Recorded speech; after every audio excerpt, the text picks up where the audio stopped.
gente olha para essa lição, a gente passa a entender algumas coisas que muitas vezes vem na nossa mente questionamento, né? Questionamento.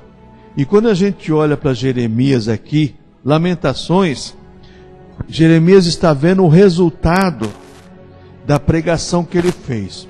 A pregação dele era verdadeira, era Deus quem mandava, ele falava a verdade, mas existiam os adversários políticos, como existe até hoje, que não valorizam e não prezam pela mensagem de Deus, prezam pela mensagem política, como no caso de Hananias, os profetas falsos, na época de Jeremias, que profetizavam que o rei gostava de ouvir, que o povo gostava de ouvir, e Jeremias pregando a verdade, mostrando a verdade. Agora, em Lamentações, ele está vendo que ele pregou a verdade, que ele viveu a verdade, e agora está sofrendo as consequências junto com o povo. Por isso que ele se coloca aqui, nesse capítulo 1, dizendo: nós prevaricamos, nós fazemos.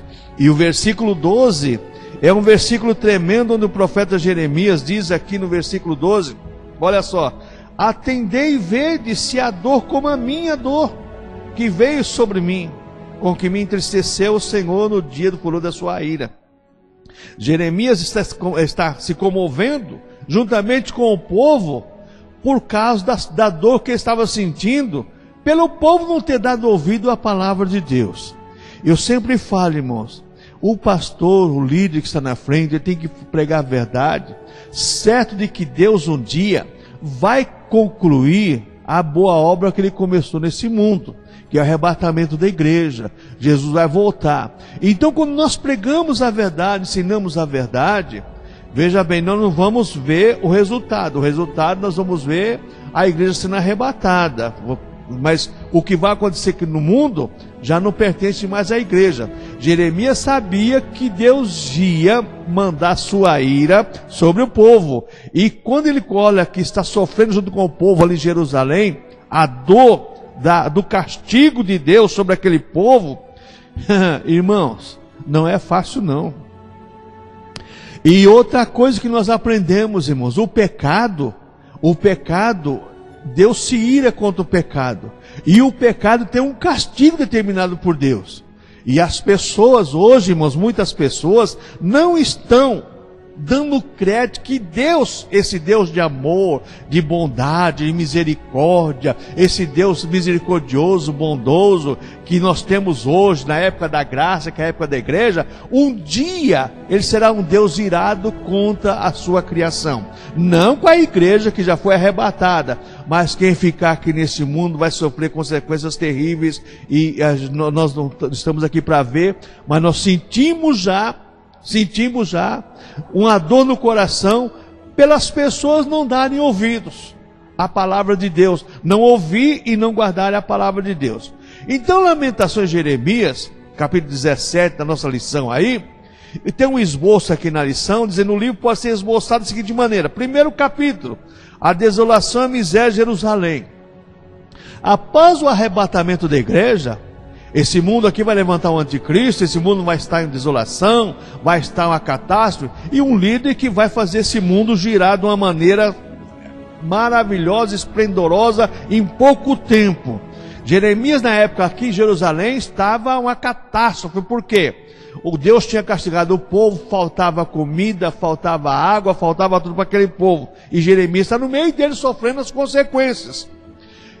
A igreja sofre as consequências do mundo, por essa época de crise.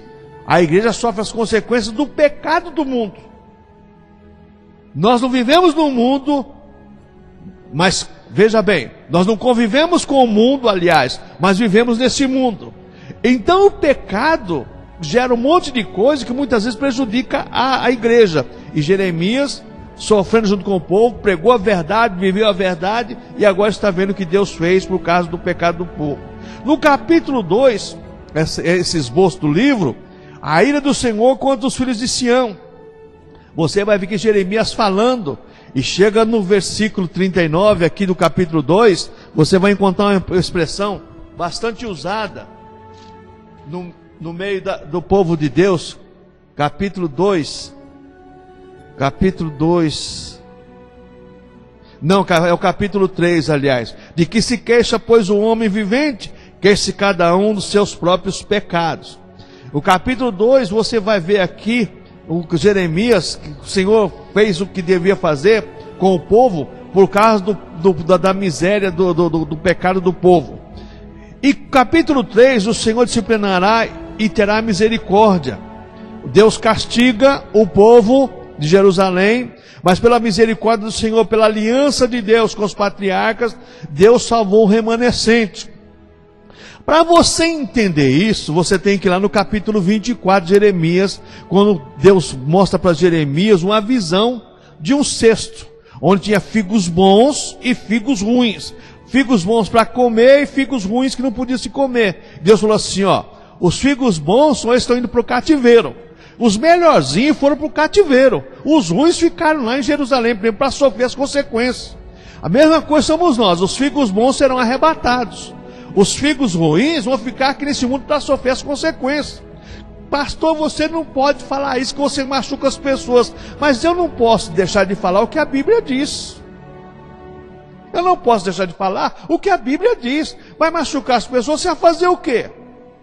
Você vai fazer. A Bíblia diz que os figos bons foram para o cativeiro.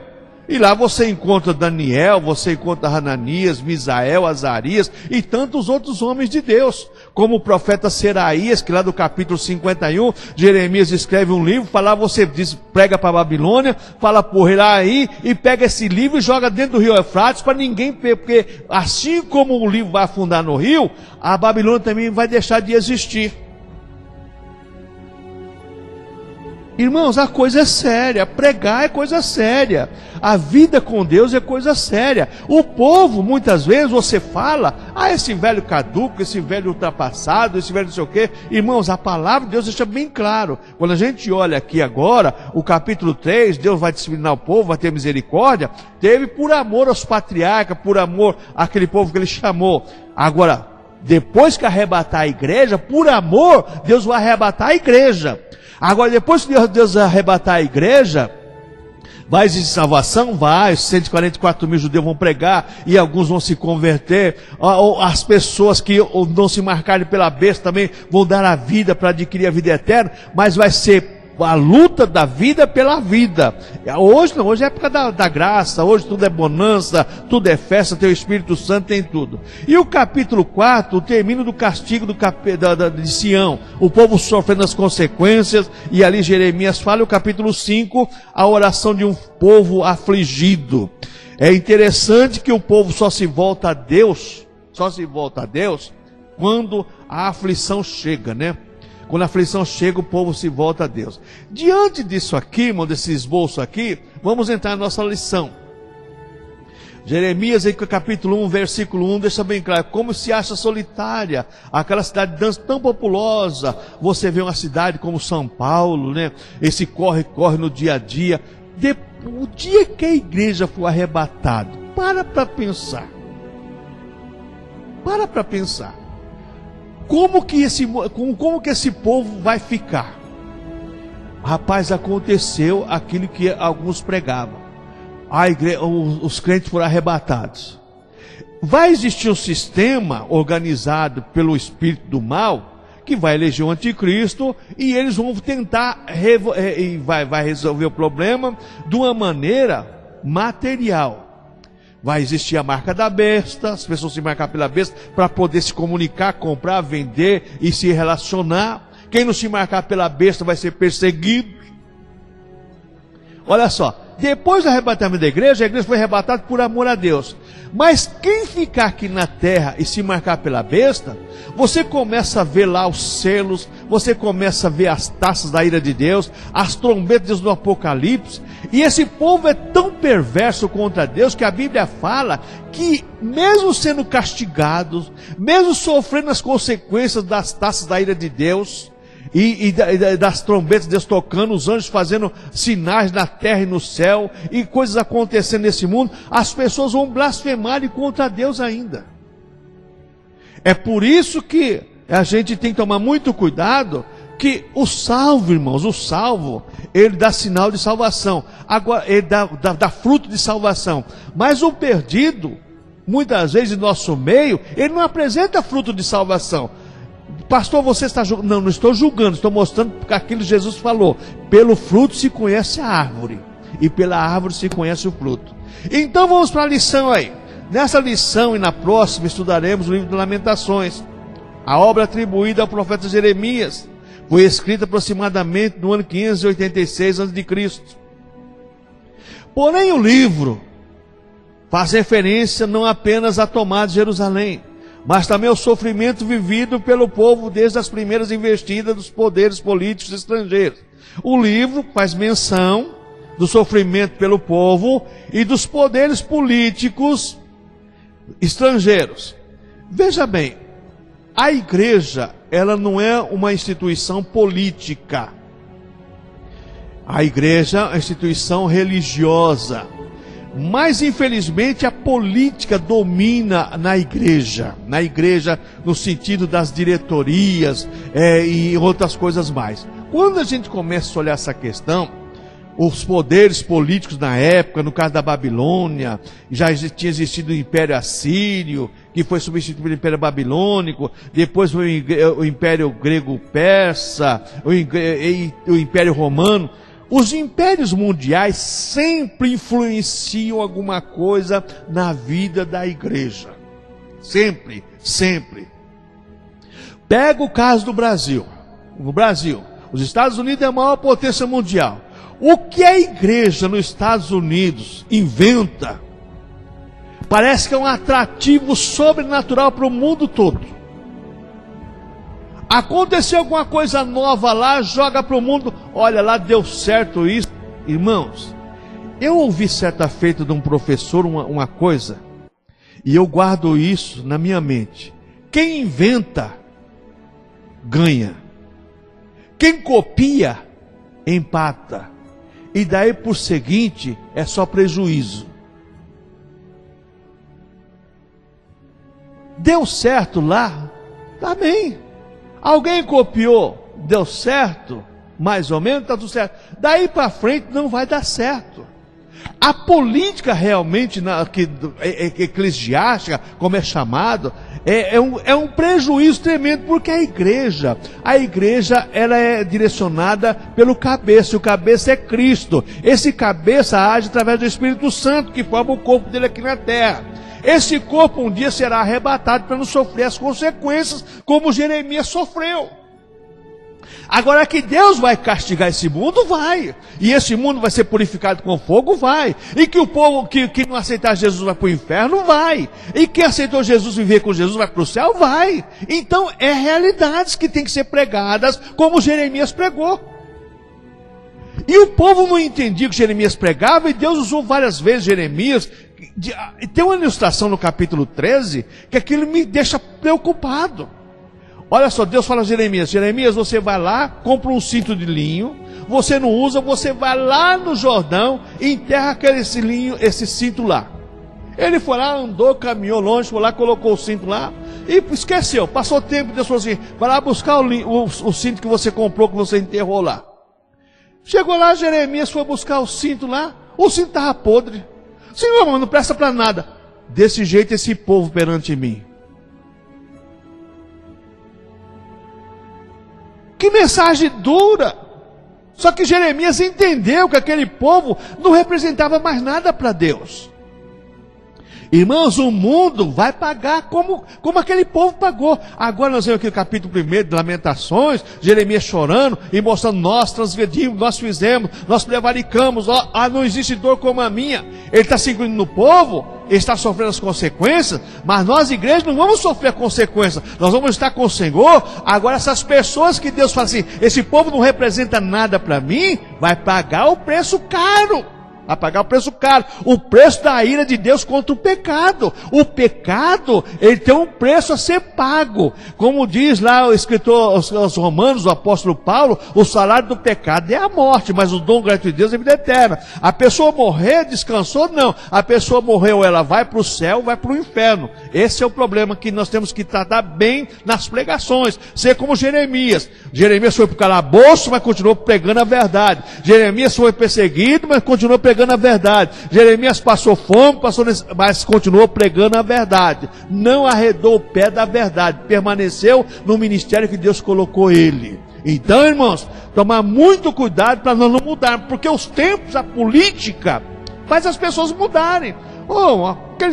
Conheço pastores, pastor Pedrosa, há 40, 50 anos atrás era uma coisa, hoje é outra. Hoje eu vejo a coisa diferente. Então você nunca foi convertido, porque eu vejo da mesma maneira que eu via.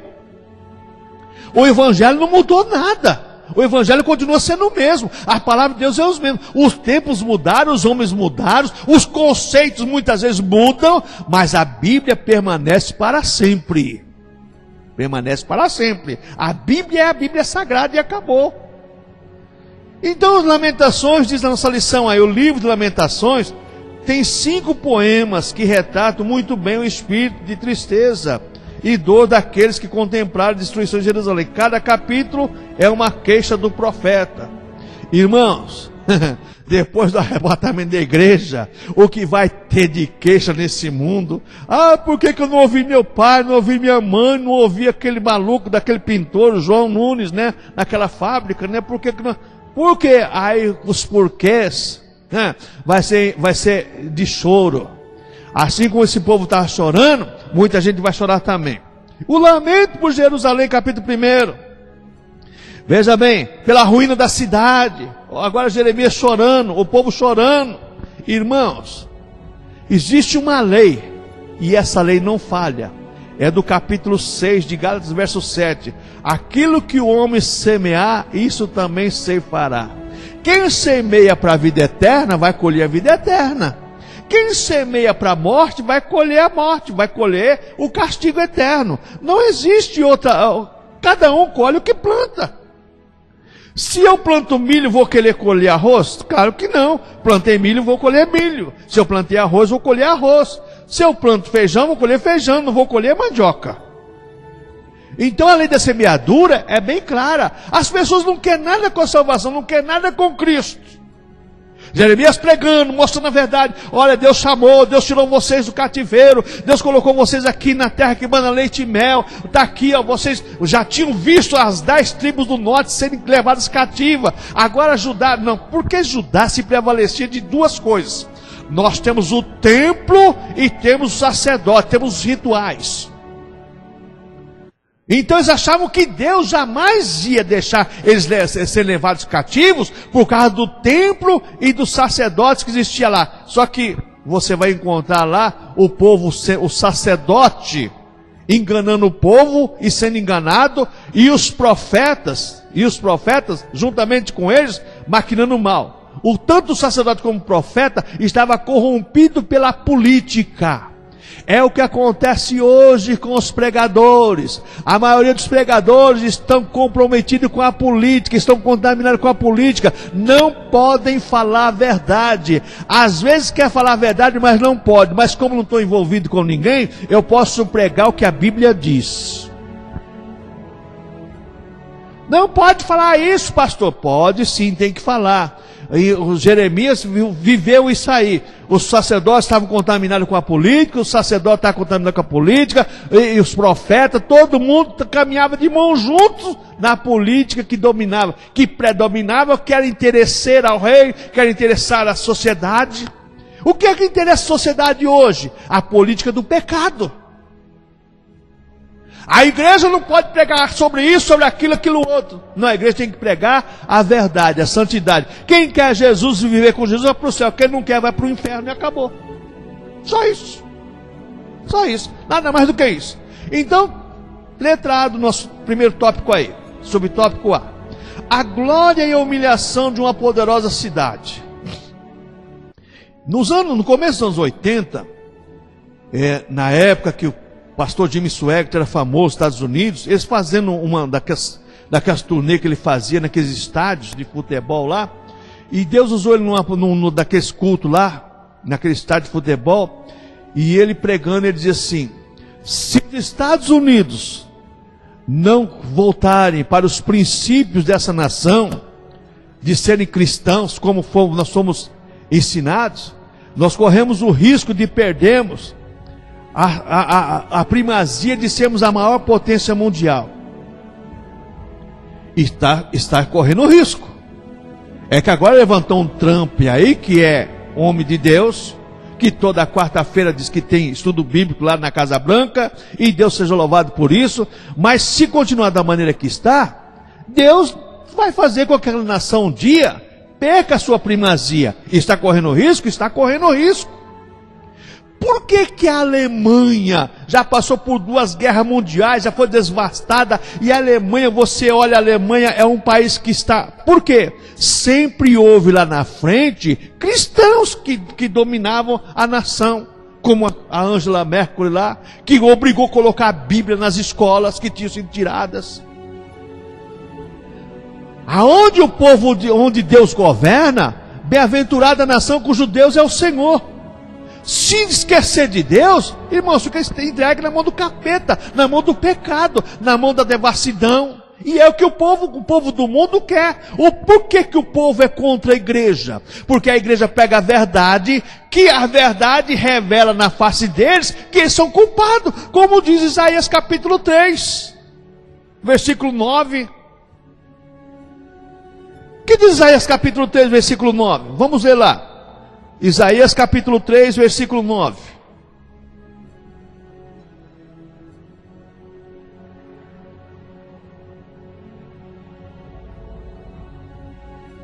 Isaías capítulo 3, versículo 9.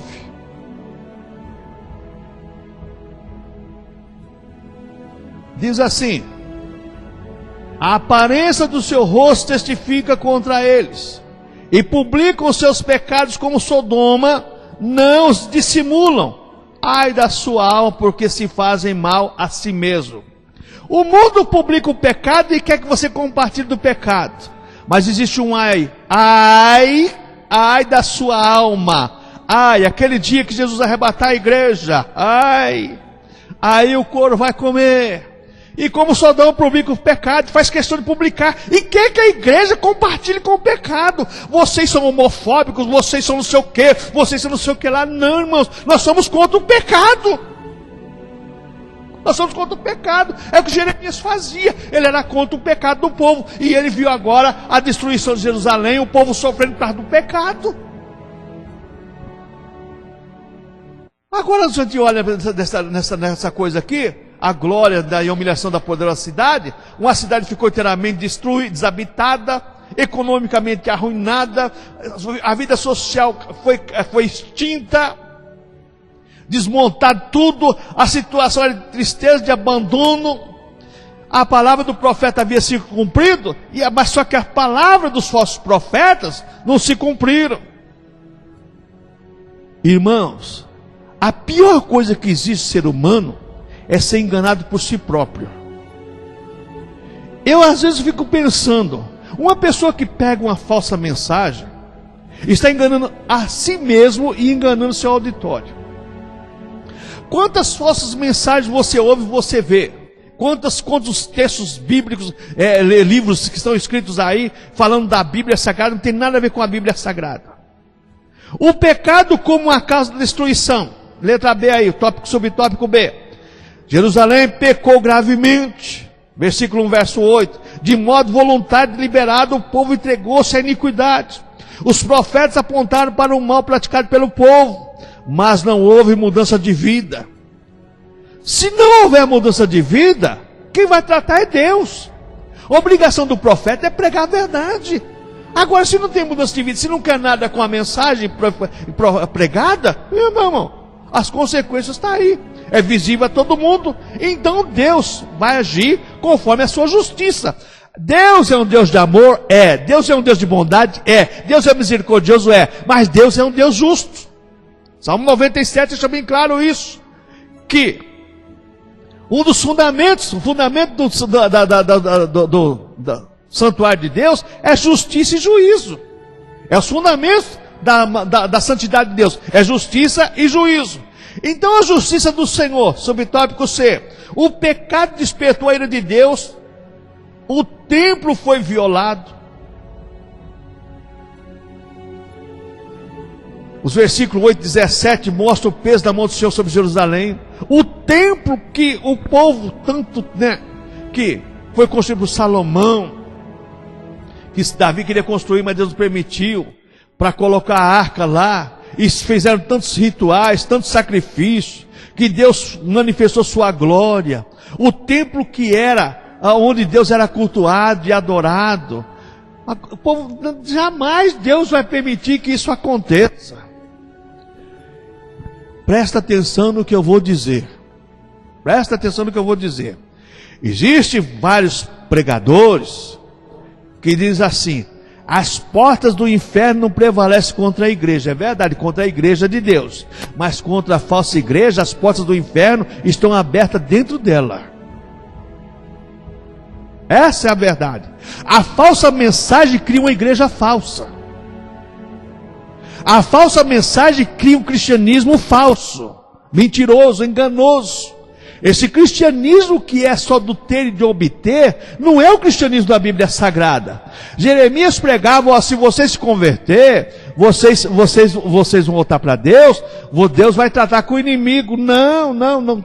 Olha, então agora é o seguinte: melhor vocês se renderem, vocês irem para a Babilônia, porque do contrário, não, Deus vai mudar a história, Deus vai, irmãos, Deus age conforme o querer dele, o padrão estabelecido por ele.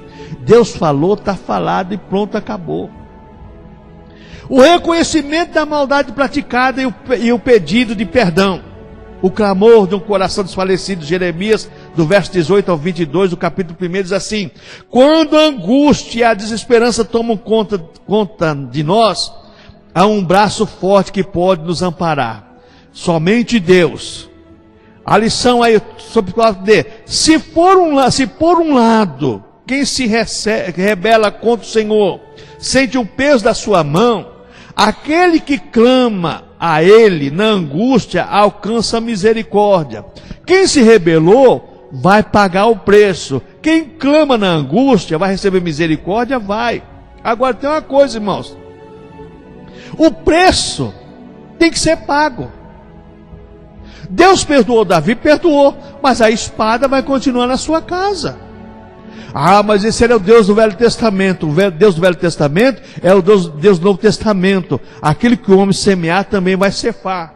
Se for para o pecado, vai colher o fruto do pecado, vai pagar o preço do pecado.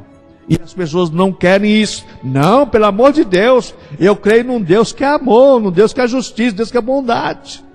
Eu creio, tá certo. Só que Deus vai acertar com esse povo, Deus vai acertar com esse mundo. O pecado tem a ira de Deus para ser executada sobre ele.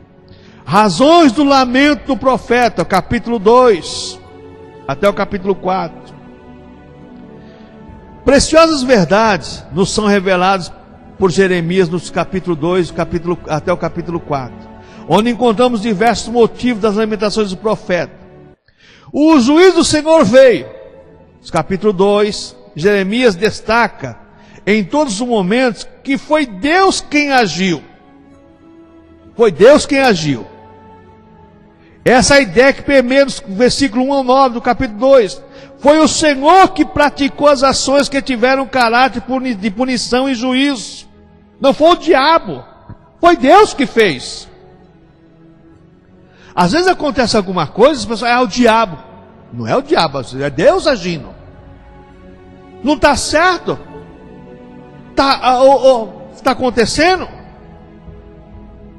E às vezes Deus age contra o mundo, e a igreja, por não ter visão espiritual, ora para Deus, e é o nosso dever orar mesmo, para Deus mudar a história. Deus muda. aquela falta de água que está acontecendo aí, falta de água, e tem que vir chuva, e reservatório abaixando, e a igreja orando para Deus mandar chuva. Mas isso é um alerta para nós, igreja. É a época do profeta Amós. Deus usava o clima, a natureza, para mostrar para o povo, para o sacerdote, para mostrar para o profeta, que quem estava no controle de tudo era Deus. Nós, igreja, sabemos que nas mãos de Deus está o controle de tudo. Só que o mundo não vê isso. Eles crê mais na meteorologia do que no Deus que manda a chuva. Meteorologia falou que não vai chover, e acontece, não chove mesmo. Vai ter sol, acontece, não chove mesmo. Mas o Deus que criou os céus e a terra, Ele pode fazer chover, como no caso de Acabe lá, quando o profeta Elias dobrou o joelho e orou, e falou, vai lá ver lá, que tá acontecendo? Não, não está vendo nada. Volta lá, vê lá. Ah, estou vendo uma nuvem que não é a mão do homem, pequenininha de nada. Fala para o Acabe correr que vai vir chuva, que vai encher tudo quanto é lugar aqui de água. Deus, irmãos, nós oramos, Deus responde, mas é um sinal para nós, igreja. Deus está mostrando para o mundo que na mão dele está o controle. O querer efetuar está em Deus. E muitas vezes nós, igreja, não prestamos atenção nesses detalhes do sistema que Deus criou. O universo, as estações do ano, tudo está nas mãos de Deus. Deus que criou todas as coisas. Então o juízo veio. Agora Jeremias destaca todos os momentos que foi Deus que agiu. Foi o Senhor que praticou as ações que tiveram caráter de punição e juízo. Não foi o diabo não, foi Deus que fez. Foi Deus que permitiu que o adversário entrasse, destruísse o templo, levasse tudo que era sagrado, lá menos a arca, que a arca foi tirada por Deus. Porque se eles tocassem na arca, eles iam morrer. E João viu a arca no céu. João viu a arca no céu. Abriu-se o trono de Deus, abriu-se o trono, e João viu a arca da aliança lá no céu. Deus levou para si. Então, agora no subtópico B aí do capítulo 2 da nossa lição, um opositor poderoso. A permanência do pecado, de modo voluntário, sem que haja arrependimento, faz com que Deus se coloque diante de nós como inimigo. Pecador, ele tem um adversário poderoso.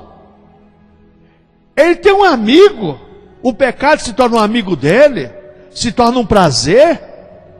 Só que diante daquilo lá, ele tem um inimigo, e esse inimigo é Deus.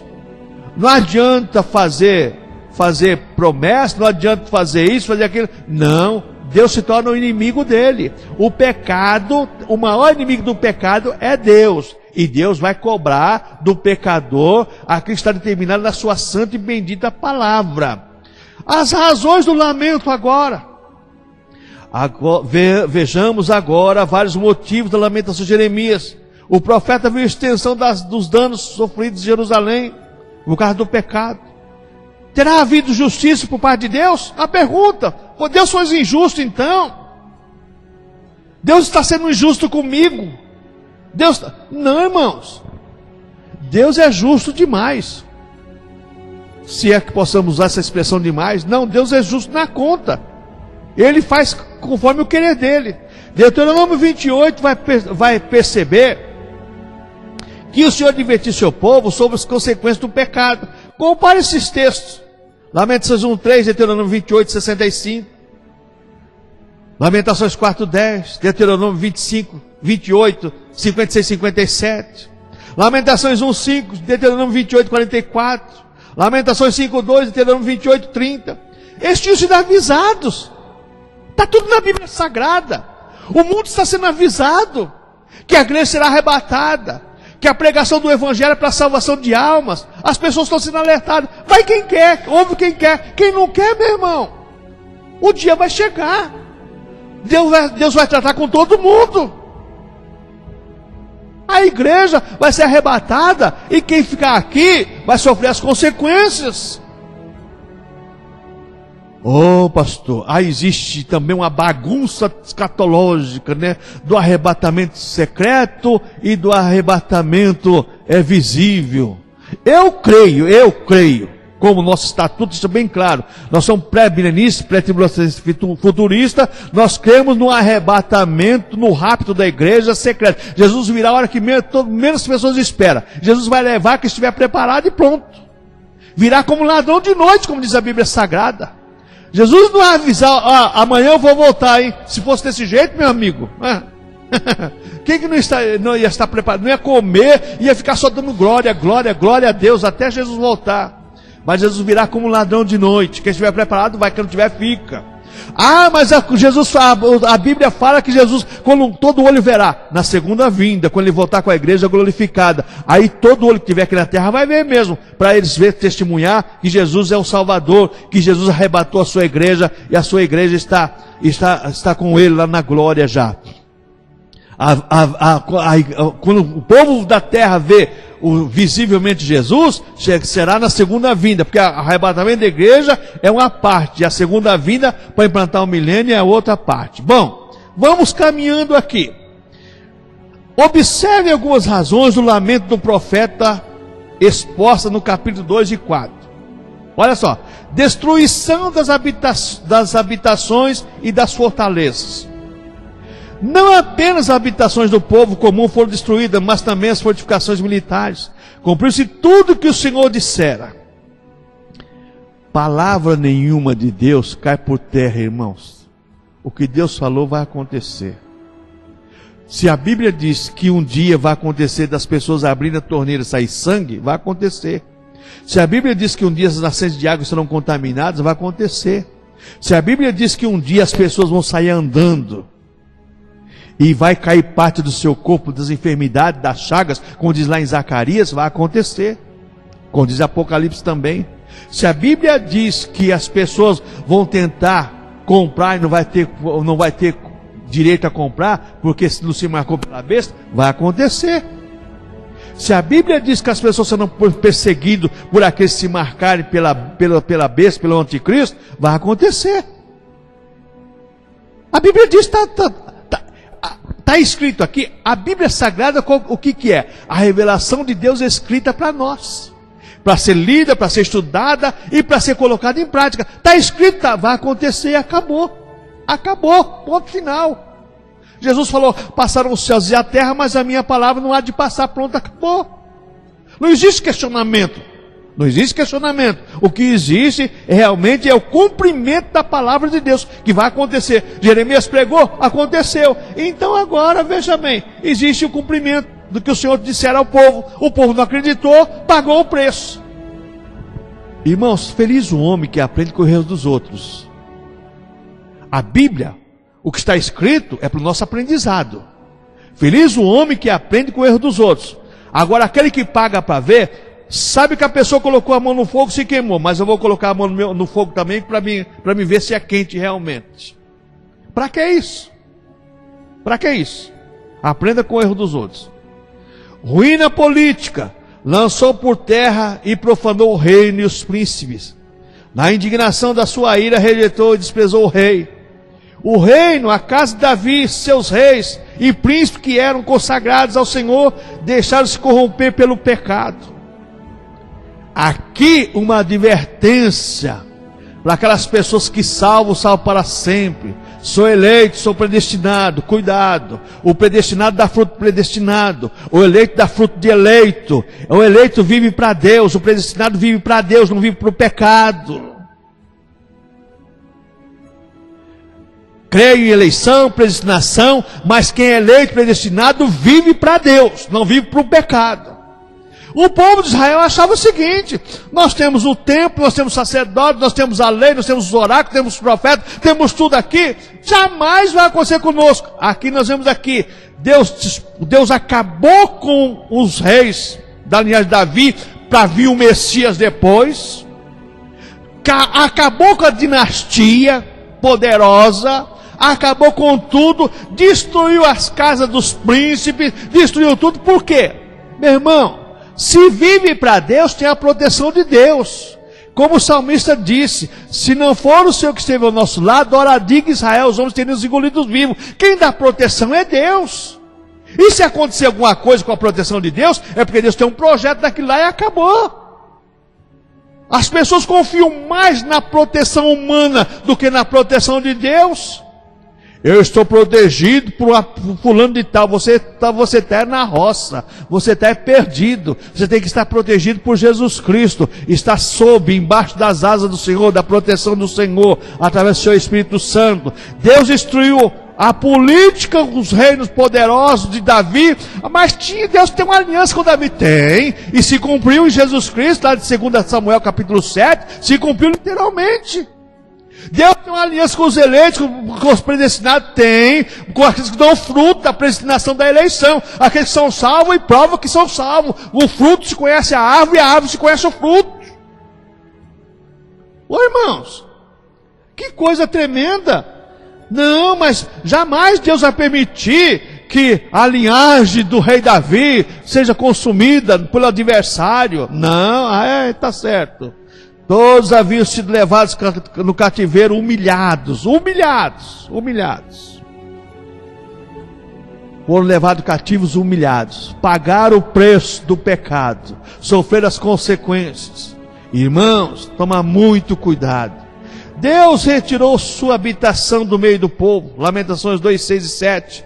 Capítulo 2, versículo 6 e 7 diz assim: e arrancou a sua cabana com violência, como se fosse de uma horta, destruiu a sua congregação. O Senhor em Sião pôs em esquecimento a solenidade e o sábado, e a indignação da sua ira rejeitou com desprezo o rei e o sacerdote. Rejeitou o Senhor seu altar, detestou o seu santuário, entregou na mão do inimigo os muros dos seus palácios, deram gritos na casa do Senhor, como de dia de reunião solene. Ô irmãos, Deus, meu irmão, não se brinca com Deus não. Não se brinca com a palavra de Deus não. Deus manda o profeta pregar, prega. Não tenha medo não, prega a verdade. Deus retirou sua habitação no meio do povo. O Senhor estava tão irado com o seu povo que destruiu sua tenda ou seu tabernáculo. Deus não mais suportava o culto que lhe era oferecido. Está lá em Isaías capítulo 1, versículo 13. Um culto hipócrita, mentiroso, perverso, profano. Hoje, em muitas igrejas não existe mais culto, existe show. Culto a Deus, irmãos, é o culto de reverência, é o culto de coração, culto de alma, de sentimento. É o cristão se colocar diante de Deus em adoração e louvor, é a coinonia, comunhão dos santos, mas com reverência, com gratidão. Não é para se emocionar, para pular, dar gritinho, uhul! Não, é a pessoa chorar aos pés do Senhor, é se lamentar. Eu era pecador, mas hoje sou lavado e remido do sangue do Cordeiro. Hoje eu estou limpo para glorificar o Senhor. Hoje eu tenho acesso ao céu para glorificar o Senhor. É a pessoa mostrar novidade de vida, com certeza, de coração, de alma. A mente é o culto racional pela salvação da sua alma. Irmãos, o culto que era oferecido, Deus não suportava. Não suporto mais o nosso culto. Eu tenho nojo desse culto. O profeta Amós então disse: vocês vêm a Betel e vêm Gigal, multiplica a iniquidade. Vocês só fazem a coisa errada. O culto não é mais para Deus, o culto é para agradar o homem, para agradar a multidão. Olha, hoje tive uma multidão, o culto é de multidão, cuidado com isso. Porque Jesus Cristo falou que Deus é Espírito, importa que os adoradores o adorem em Espírito e em verdade. E a tais adoradores é que o Pai procura. Se procura porque existem poucos. Ô irmãos, que coisa séria isso aqui. Então Deus não suportava o culto que era oferecido, está lá em Isaías 1,13. Vamos ler esse texto aqui para nós ficarmos bem esclarecidos aqui. Isaías capítulo 1, versículo 13.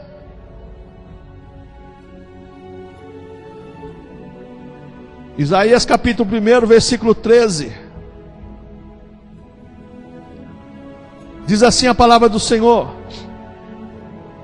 não tragais mais ofertas de balde, ou incenso para a minha abominação, e também as festas da lua nova, e os sábados, e a convocação das congregações. Não posso suportar iniquidade, nem mesmo ajuntamento solene. Deus está dizendo assim, eu não aceito nada disso, eu não quero nada disso. Isso aí fede diante das minhas narinas. Isso não é culto para mim.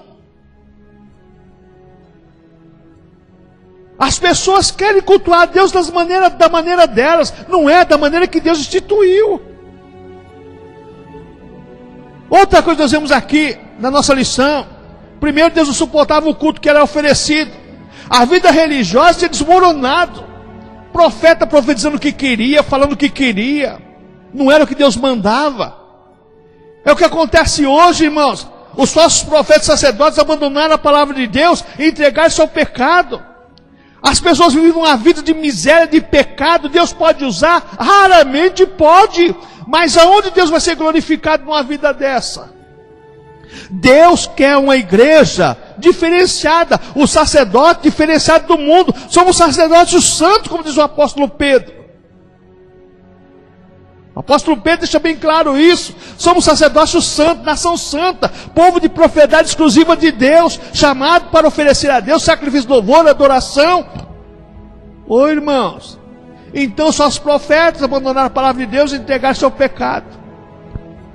O que é que acontece nessa sociedade mística, profana, que se diz cristãos, muitas vezes, e não são cristãos, nesse cristianismo do evangelicalismo moderno do século 21?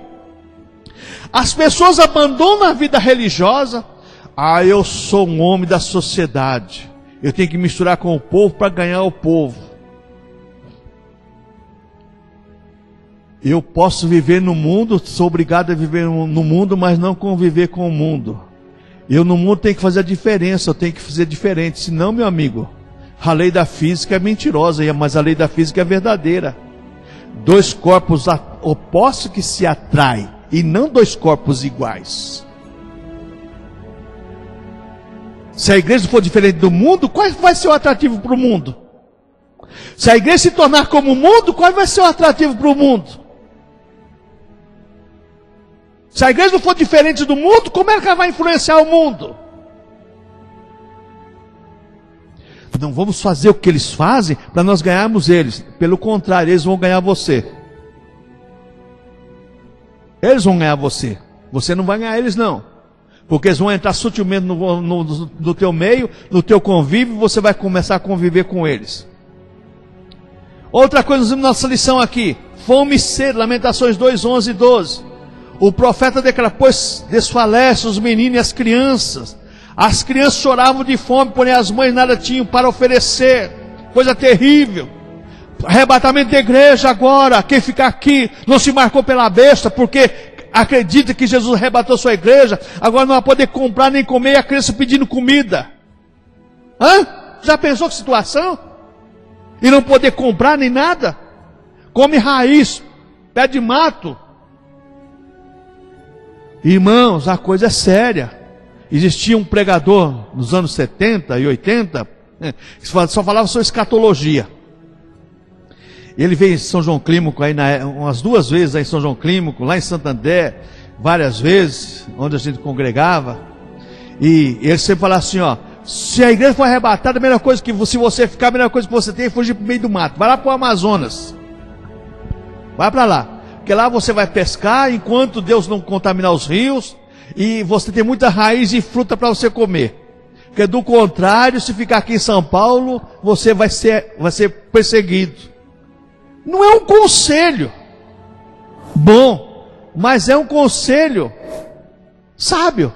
Irmãos, Jesus arrebatou a igreja. Eu fiquei como pastor. Meu irmão, o que vai ter dedinho acusando para mim? Já pensou que situação? Já pensou que situação? Não está preparado, não vai, irmão. Pode ser pastor, pode ser bispo, apóstolo, pode ser arcanjo encarnado, pode ser o que for. Vai ficar, não está preparado, não é salvo, vai ficar e vai pagar as consequências do pecado. Então o que aconteceu? As crianças choravam de fome. Em Samaria, ao tempo do profeta Eliseu, a cidade tinha sido cercada pelo exército assírio. O relato bíblico mostra que a fome era tão grande lá em Reis, lá mostra que a fome era tão grande que existia o canibalismo lá. As mães matavam os seus filhos para cozinhar, para comer. E uma matou um dia combinou com a outra, hoje não vão comer o meu filho, amanhã vão comer o seu, tá bom? Tá. Só que matou hoje, no dia da manhã de matar, a outra não quis matar.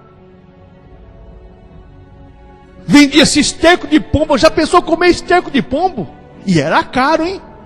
Cabeça de jumento que morria de fome lá no meio do mato, lá, o cara pegava a cabeça de jumento, era caríssimo. É o que vai acontecer com esse mundo, irmãos, vai acontecer. Aconteceu e vai acontecer. Não aceitou Jesus, não foi arrebatado com a igreja, o couro vai comer aqui nesse mundo. 7 anos de tribulação não vai ser fácil não. Então o que acontece? Judá se atentou para as tão amargas experiências vividas por Israel e permaneceu no pecado. Judá não se atentou para o que tinha acontecido com Israel, com as 10 tribos do norte. Não, aconteceu lá, mas não vai acontecer aqui. Ah, é? Aconteceu com Israel, não vai acontecer com a igreja. Ah, é? Tá certo. Não dê ouvido à palavra de Deus, não viva uma vida com Deus para você ver o que vai acontecer com você. Não vivam a vida cristã realmente, que como a Bíblia exige, para ver o que vai acontecer com você. Não viva não para você ver o que vai acontecer. É como Judá. Lá tentou, não, lá aconteceu com eles lá, porque eles não tinham templo lá. Eles tinham os bezerros de ouro lá que o Jeroboão tinha feito, eles tinham algumas coisas lá. Aqui nós temos o templo. Ah, é? Tá certo, tá certo. Vai nessa, vai. Que você vai estar embarcando numa barca furada. Você vai pagar as consequências do seu pecado. Todos estavam famintos. Dos mais pobres aos mais ricos. Todo mundo tinha necessidade. Por quê? O castigo era generalizado. Irmãos, quando Deus mandar sua ira sobre a terra, hoje a mesma coisa o amor de Deus, a salvação é abrangida a todo, é a rico, a pobre, a todo mundo, a todo que crê. Todo. Mas a ira de Deus é para todo mundo também.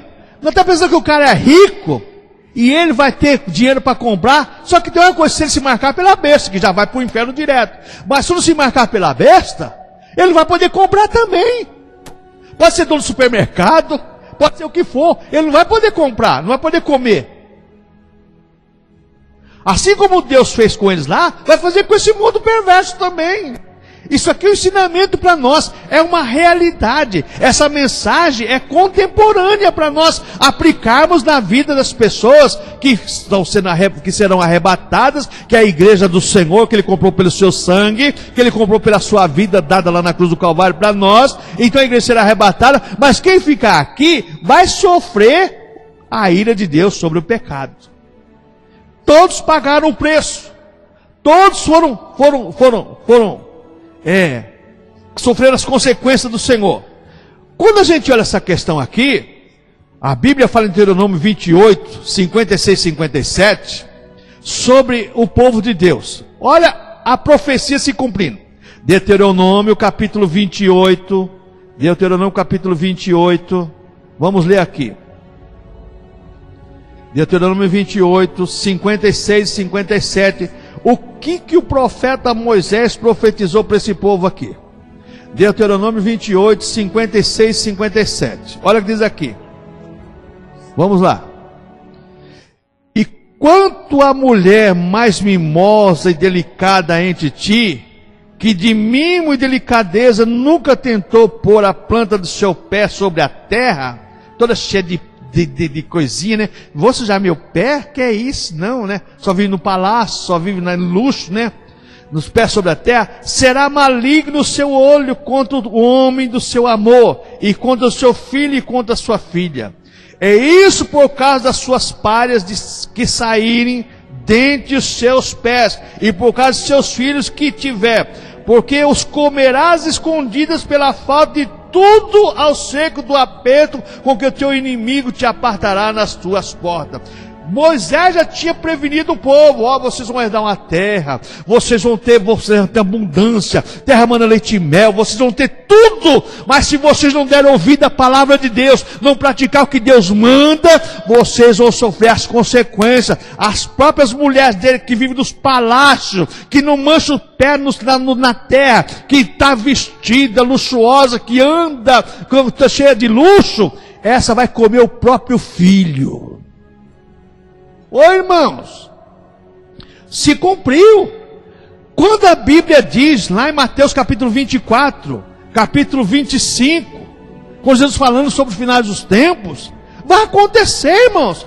Quando o livro do Apocalipse diz que vai acontecer, vai acontecer. Apocalipse 1:19 resume bem. Escreve as coisas que viste, as coisas que são, que hão de acontecer. O que aconteceu no passado, o que está acontecendo no presente, mas o futuro também vai acontecer. É por isso que o capítulo 5, o capítulo 4, aliás, começa de uma maneira diferente do Apocalipse. E depois dessas coisas, depois da era da igreja, agora começa o trabalhar de Deus. Ô irmãos, a coisa é complicada. As pessoas não estão olhando para isso. Lamentações de Jeremias, para nós vermos o que estamos pregando, o que estamos vivendo, porque um dia virá, o castigo da ira de Deus virá sobre a humanidade. Quem for arrebatado, amém. Quem não for arrebatado vai pagar o preço. O escárnio. Lamentações 2, 15, 16, né? Está lá em Deuteronômio 28, 37. Foi dito que se Israel abandonasse o Senhor, seria alvo de zombaria por parte das nações. Certa feita, conversando com uma pessoa, ela disse para mim: você sabe o que fez eu voltar para Jesus? Essa pessoa disse que se afastou do Evangelho, criado no Evangelho, se afastou de repente um dia, ela estava no determinado local, e não era um local adequado para ninguém, e ele foi conversar com a mulher conversando sobre o negócio, daí surgiu o assunto de Deus, aí ele tentou falar, aí a mulher falou para assim, mas você conhece a Bíblia Sagrada? Eu já fui criado, meu pai e minha mãe são cristãos, meu pai é obreiro, tá assim. E você está aqui fazendo o quê? Olha o cão pregando para o diabo. E você está, por que você não volta para a igreja? Por que você não volta para o seu pai e sua mãe? Você está perdendo seu tempo, rapaz. Se você continuar aqui, você vai para o inferno. Olha só. Uma pessoa pregando a verdade para um desviado. Ele falou, aquilo lá acabou com a minha noite, acabou comigo. No dia seguinte eu estava na igreja. Pastor, mas isso é porque ele era eleito, predestinado, e Deus usou o cão para falar com ele. Irmãos, se é ou não é, eu não quero saber, eu quero saber de uma coisa, que hoje nós vivemos na época da graça, tudo é possível que crê. O dia vai chegar em que isso não vai acontecer, você vai ter que dar a sua vida pela sua vida futura. Escárnio, zombaria, o que mais acontece com as pessoas. Mas você não é crente?